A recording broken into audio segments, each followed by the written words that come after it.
Welcome to மெக்டாக்கிஸ். இந்த வீடியோவில் நம்ம எந்த டாபிக் பற்றி பார்க்க போகிறோம் அப்படின்னு பார்த்தீங்கன்னா ஸ்வாட் அனாலிசிஸ் அப்படிங்கிற ஒரு டாபிக் தான்.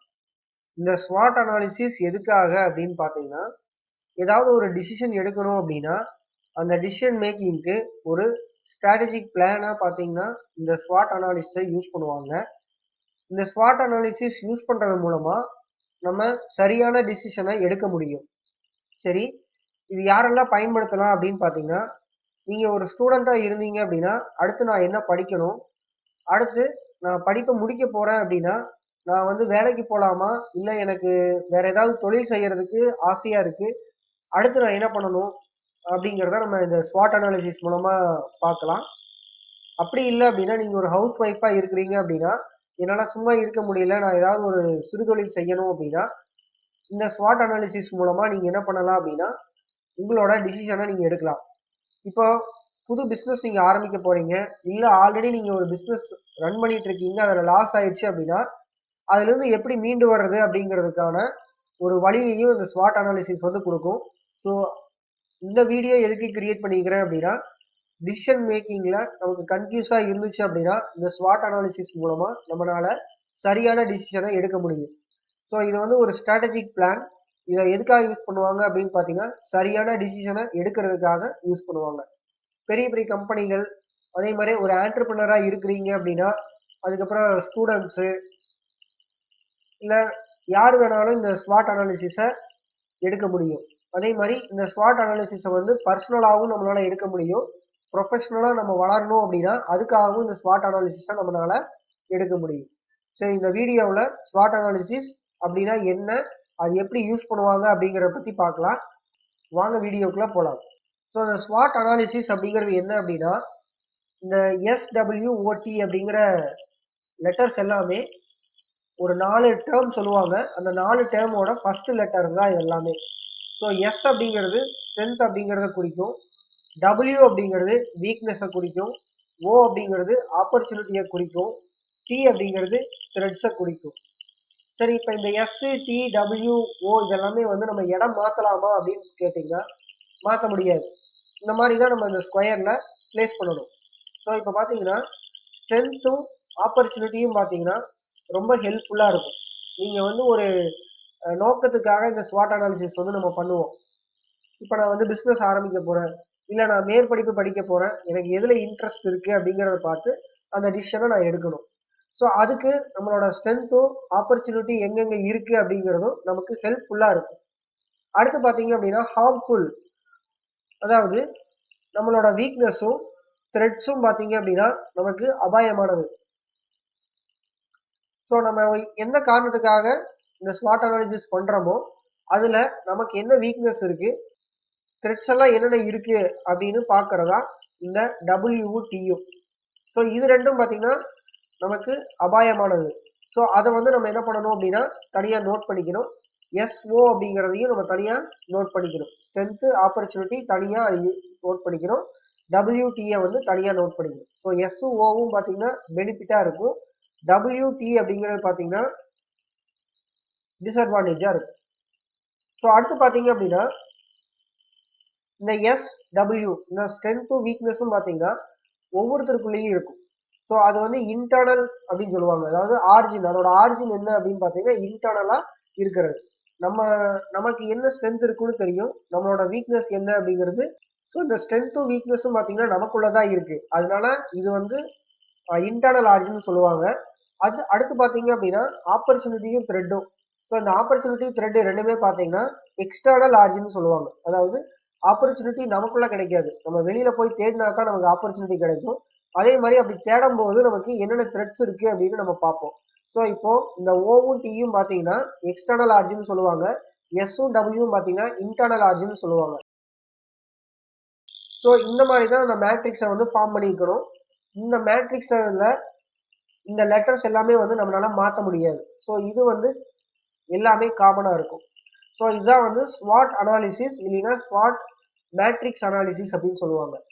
இதுதான் ஸ்வாட் அனாலிசிஸோட கான்செப்ட். இப்போ இதை எப்படி யூஸ் பண்ணுறது அப்படிங்கிறத நம்ம பார்க்கலாம். ஸோ இந்த மேட்ரிக்ஸ் டேபிளில் பார்த்தீங்கன்னா இந்த மாதிரி நம்ம ஒரு டேபிள் எடுத்துக்கலாம். இந்த டேபிளில் அதே மாதிரி ஆப்பர்ச்சுனிட்டி த்ரெட், லெஃப்ட் காலம்ல எடுத்துக்கலாம். ஸ்ட்ரென்த் வீக்னஸ் ஒரு ரோவ்ல நம்ம எடுத்துக்கலாம். இப்போ பார்த்தீங்கன்னா நமக்கு என்னென்ன ஸ்ட்ரென்த் இருக்குது அப்படிங்கிறத நம்ம இங்கே நோட் பண்ணணும். ஸோ உங்களுக்கு 10 ஸ்ட்ரென்த் இருக்குது அப்படின்னா அந்த 10 ஸ்ட்ரென்த்தையும் நீங்கள் நோட் பண்ணணும். இப்போ உதாரணத்துக்கு பார்த்தீங்க அப்படின்னா நான் வந்து ஒரு ஆண்டர்பிரினர் ஆக விரும்புகிறேன் அப்படின்னா ஸோ நான் வந்து ஒரு ஏதாவது ஒரு ஃபீல்டு நான் எடுத்துருப்பேன் இல்லையா. இப்போ உதாரணத்துக்கு பார்த்தீங்கன்னா இப்போ நான் வந்து ஒரு காஃபி ஷாப் ஆரம்பிக்கிறேன் அப்படின்னா அந்த காஃபி ஷாப் ஆரம்பிக்கிறதுக்கு என்னென்ன ஸ்ட்ரென்த் எல்லாம் எங்கிட்ட இருக்கு அப்படிங்கிறத நான் இங்கே லிஸ்ட் பண்ணணும். அதே மாதிரி அதில் என்னென்ன வீக்னஸ் எல்லாம் எங்கிட்ட இருக்கு அப்படிங்கிறத நான் லிஸ்ட் பண்ணணும். இப்போ ஸ்ட்ரென்த் அப்படின்னு பார்த்தீங்கன்னா எங்கிட்ட பணம் இருக்கு. அடுத்து பார்த்தீங்க அப்படின்னா எங்கிட்ட லேண்ட் இருக்கு. அடுத்து வந்து எனக்கு டீ போட தெரியும். அதாவது மாஸ்டர் இல்லைனாலும் என்னால் வந்து டீ போட முடியும். ஸோ அடுத்து பார்த்தீங்கன்னா என்னால் சர்வ் பண்ண முடியும். இந்த மாதிரி வந்து ஸ்ட்ரென்த்தை வந்து என்னால் என்ன பண்ண முடியும்னா லிஸ்ட் பண்ணிக்கலாம். இந்த மாதிரி ஸ்ட்ரென்த்தை நான் என்ன பண்ணணும் அப்படின்னா இங்கே ஸ்ட்ரென்த்துங்கிற பாக்ஸ்க்குள்ள நான் லிஸ்ட் பண்ணிக்கணும். அடுத்து வந்து வீக்னஸ். ஸோ இந்த வீக்னஸ் அப்படிங்கிறது டீ ஷாப் இல்லைன்னா காஃபி ஷாப் ஆரம்பிக்கிறதுக்கு எங்கிட்ட என்னென்ன வீக்னஸ் இருக்கு அப்படிங்கிறத நான் எடுத்துக்கணும். இப்போ உதாரணத்துக்கு பார்த்தீங்கன்னா இப்போ நான் வச்சிருக்கிற லேண்டு பார்த்தீங்க அப்படின்னா ரொம்ப அவுட்டராக இருக்குது. அது வந்து ஒரு வீக்னஸ். ஸோ இந்த மாதிரி வந்து நிறைய வீக்னஸ் இருந்துச்சு அப்படின்னா நம்ம என்ன பண்ணணும் அதை இங்கே லிஸ்ட் பண்ணிடணும். அடுத்து வந்து ஆப்பர்ச்சுனிட்டி. என்னென்ன ஆப்பர்ச்சுனிட்டி அப்படிங்கிறத என்னால் இந்த பாக்ஸில் பார்த்தீங்கன்னா என்னென்ன ஆப்பர்ச்சுனிட்டி இருக்குது அப்படிங்கிறத நான் வந்து இங்கே லிஸ்ட் பண்ணணும். ஸோ ஆப்பர்ச்சுனிட்டி அப்படின்னு பார்த்தீங்கன்னா எனக்கு டீ மாஸ்டர் வந்து 2-3 பேர் இருக்காங்க. ஓகே. அடுத்து வந்து ரா மெட்டீரியல் எங்கே பர்ச்சேஸ் பண்ணணும்னு தெரியும். அடுத்து வந்து எப்படி டிரான்ஸ்போர்ட் பண்ணணும் அப்படிங்கிறது தெரியும். இப்போ நான் வந்து ஒரு டீ ஷாப் காஃபி ஷாப் ஆரம்பிக்கிறேன் அப்படின்னா அதோட வேற ஏதாவது அடிஷ்னலாக என்னால் பண்ண முடியுமா அப்படின்னு பார்க்கணும். இப்போ உதாரணத்துக்கு இப்போ ஸ்நாக்ஸ் ஐட்டம்லாம் என்னென்னலாம் நம்மளால கொடுக்க முடியும் அப்படிங்கிறது பார்க்கணும். அங்கே ஸ்நாக்ஸ் ஐட்டம்ஸ் விற்றோம் அப்படின்னா மக்கள் வாங்குவாங்களா அப்படிங்கிறத இதெல்லாமே வந்து நம்ம இங்கே ஆப்பர்ச்சுனிட்டியாக எடுத்துக்கலாம். ஸோ அடுத்து பார்த்தீங்கன்னா த்ரெட்ஸு.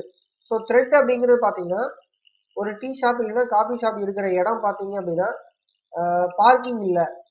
அடுத்து பார்த்தீங்கன்னா நான் வச்சிருக்கிற லேண்டுக்கு பக்கத்தில் இருக்கக்கூடிய ஏரியாவில் ஆல்ரெடி 2-3 காஃபி ஷாப் இருக்குது. ஆனால் அந்த இடத்துல நான் வந்து நோட் பண்ணுறேன் அவங்கக்கிட்ட இவ்வளோதான் சேல் ஆகுது. ஸோ அதை நான் பெருக்கணும் அப்படின்னா என்ன பண்ணணும் அப்படிங்கிறதா இந்த த்ரெட்ஸை வச்சு நம்ம ஐடென்டிஃபை பண்ணிக்கணும். நம்ம டீ ஷாப் இல்லைன்னா காஃபி ஷாப் ஆரம்பிக்கிறதுக்கு என்னென்ன விஷயங்கள்லாம் த்ரெட்ஸாக நிற்கிது அப்படிங்கிறத நம்ம இந்த இடத்துல நோட் பண்ணிக்கணும். ஸோ இப்போ நோட் பண்ணதுக்கு அப்புறம் பார்த்தீங்கன்னா இந்த O S strategy, O W strategy, T S strategy, T W strategy எல்லாம் நம்ம எடுக்கணும். ஸோ இதெல்லாம் எடுத்ததுக்கு அப்புறம் தான் நம்ம வந்து அந்த விஷயத்த நம்மளால பண்ண முடியுமா, அது பெனிஃபிட்டாக இருக்குமா, இல்லை நமக்கு அது டிஸ்அட்வான்டேஜாக இருக்குதா, நம்மளால பண்ண முடியாதா அப்படிங்கிறத நம்ம சூஸ் பண்ணணும். ஸோ அடுத்து பார்த்தீங்கன்னா இந்த ஓஎஸ் ஸ்ட்ராட்டஜி பார்க்கலாம். ஸோ ஓஎஸ் அப்படிங்கிறது பார்த்தீங்கன்னா நம்மளோட ஸ்ட்ரென்த்தை வச்சு அந்த ஆப்பர்ச்சுனிட்டியை எவ்வளோ தூரம் நம்மளால கிராப் பண்ண முடியும் அப்படிங்கிறதா இந்த ஓஎஸ் ஸ்ட்ராட்டஜி. ஸோ நம்மகிட்ட என்னென்ன ஸ்ட்ரென்த்லாம் இருந்து நம்ம லிஸ்ட் பண்ணியிருப்போம், என்னென்ன ஆப்பர்ச்சுனிட்டி எல்லாம் இருக்கு அப்படிங்கிறத நம்ம நோட் பண்ணியிருப்போம். இந்த ஸ்ட்ரென்த்தை வச்சு இந்த ஆப்பர்ச்சுனிட்டியை நம்மளால பிடிச்சிக்க முடியுமா, கிராப் பண்ணிக்க முடியுமா அப்படிங்கிறத நம்ம என்ன பண்ணணும், இங்கே நம்ம நோட் பண்ணிக்கணும். இப்போ நம்ம கிட்ட மணி இருந்ததுன்னு சொன்னோம். ஸோ இப்போ நம்ம எக்ஸ்ட்ரா ஸ்நாக்ஸு விற்க முடியும் அப்படிங்கிற சொல்லியிருந்தோம். இப்போ இந்த மணினால நம்ம இந்த ஸ்நாக்ஸை வந்து நம்மளால வாங்க முடியும். ஸோ எக்ஸ்ட்ரான இன்கம் வந்து நம்ம அந்த டீ ஷாப் இல்லைன்னா காஃபி ஷாப்ல நம்மளால எடுத்துக்க முடியும். ஸோ இந்த மாதிரி வந்து ஓஎஸ் ஸ்ட்ராட்டஜியை நம்ம ஃப்ரேம் பண்ணணும். அடுத்து பார்த்தீங்க அப்படின்னா ஓடபிள்யூ ஸ்ட்ராட்டஜி. இப்போ நம்ம என்னென்ன வீக்னஸ் வந்து நம்மகிட்ட இருக்கு அப்படிங்கிறத நம்ம லிஸ்ட் பண்ணிட்டோம். அந்த வீக்னஸ் எல்லாத்தையும் ஓவர் கம் பண்ணி நம்ம இந்த ஆப்பர்ச்சுனிட்டியை பிடிக்க முடியுமா அப்படிங்கிறத நம்ம இங்கே நோட் பண்ணணும். அதுதான் ஓடபிள்யூ ஸ்ட்ராட்டஜி அப்படிங்கிறது. இப்போ நம்ம கிட்ட லேண்ட் இருந்தது ஆனால் அது அவுட்டரா இருக்கு அப்படின்னு சொல்லி நம்ம ஒரு வீக்னஸ் சொல்லியிருந்தோம். அப்படி இருந்தாலுமே அந்த இடத்துல நம்ம ஸ்நாக்ஸ் நம்ம வேற ஏதாவது டிஃப்ரெண்டான ஸ்நாக்ஸ் கொடுத்தோம் அப்படின்னா அந்த இடத்துல ரன்னிங் ஆகும் அப்படின்னா அது வந்து ஓடபிள்யூ ஸ்ட்ராட்டஜியில் நம்ம நோட் பண்ணிக்கலாம். ஸோ இந்த மாதிரி வீக்னஸையும் ஆப்பர்ச்சுனிட்டியும் நம்ம மெர்ஜ் பண்ணி என்னென்ன வீக்னஸ் எல்லாம் நம்மளால ஓவர் கம் பண்ண முடிஞ்சு என்னென்ன ஆப்பர்ச்சுனிட்டியை நம்மளால பிடிக்க முடியும் அப்படிங்கிறத இந்த ஓடபிள்யூ ஸ்ட்ராட்டஜியில் நம்ம நோட் பண்ணணும்.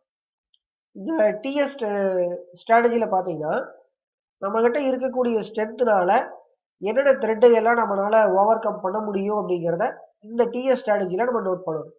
அடுத்து வீக்னஸ் டிடபிள்யூ ஸ்ட்ராட்டஜி. இந்த டிடபிள்யூ ஸ்ட்ராட்டஜியில் பார்த்தீங்கன்னா இந்த வீக்னஸையும் நம்ம மினிமைஸ் பண்ணணும், இந்த த்ரெட்டையும் நம்ம ஓவர் கம் பண்ணணும். ஸோ இந்த பாக்ஸ் பார்த்தீங்கன்னா ரொம்ப முக்கியமானதாக ஒன்றா இருக்கும். அடுத்து பார்த்தீங்கன்னா இந்த ஓஎஸ் ஸ்ட்ராட்டஜியும் ரொம்ப முக்கியமானதாக இருக்கும். ஸோ இந்த டிடபிள்யூ ஸ்ட்ராட்டஜியில் எவ்வளோ தூரம் இந்த வீக்னஸை நீங்கள் மினிமைஸ் பண்ணுறீங்க, அதே மாதிரி எவ்வளோ தூரம் இந்த த்ரெட் எல்லாம் வந்து நீங்கள் ரிமூவ் பண்ணுறீங்க அப்படிங்கிறது தான் இந்த டிடபிள்யூ ஸ்ட்ராட்டஜியில் நீங்கள் பார்க்க போகிறீங்க. ஸோ நான் இந்த வீடியோவில் சொல்லியிருக்கிறது வந்து ஒரு ஜென்ரலான ஒரு கான்செப்ட் தான் சொல்லியிருக்கிறேன். ஸோ இந்த ஸ்வாட் அனாலிசிஸ் அப்படிங்கிறது ரொம்ப யூஸ்ஃபுல்லாக இருக்கும். நீங்கள் ஏதாவது ஒரு டிசிஷன் எடுக்கிறீங்க, இல்லை நீங்கள் ஒரு குழப்பமாக இருக்கீங்க அப்படிங்கிற சமயத்தில் இந்த ஸ்வாட் அனாலிசிஸ் எடுத்தீங்க அப்படின்னா உங்களால் நீங்கள் நினைக்கக்கூடிய விஷயத்த நம்மளால பண்ண முடியுமா, இல்லை அதனால நமக்கு ரொம்ப டிஸ்அட்வான்டேஜ் ஆகுமா அப்படிங்கிறத நம்மளால ஈஸியாக ஐடென்டிஃபை பண்ண முடியும். நம்மகிட்ட என்ன இன்ட்ரெஸ்ட் இருக்கு அப்படிங்கிறது மட்டும் பத்தாது, நம்மகிட்ட என்ன ஸ்ட்ரென்த் இருக்கு, என்னென்ன ஆப்பர்ச்சுனிட்டி எல்லாம் நம்மகிட்ட கிடைக்குது, நம்மகிட்ட என்ன வீக்னஸ் இருக்கு, இதெல்லாம் பார்த்து தான் நம்ம ஒரு விஷயத்த வந்து நம்ம எடுக்கணும். ஒரு அனாலிசிஸ் பண்ணி அந்த விஷயத்த வந்து செய்யறதுக்கு இந்த ஸ்வாட் அனாலிசிஸ் அப்படிங்கிற ஒரு கான்செப்ட் வந்து ரொம்பவே உங்களுக்கு யூஸ்ஃபுல்லா இருக்கும். ஸோ இந்த வீடியோவில் ஸ்வாட் அனாலிசிஸ்னா என்ன, அதை எப்படி யூஸ் பண்றது அப்படிங்கிறத பத்தி பார்த்தோம். அடுத்த வீடியோவில் ஸ்வாட் அனாலிசிஸ்க்கு ஒரு எக்ஸாம்பிளோட பார்த்துடலாம். பாய்.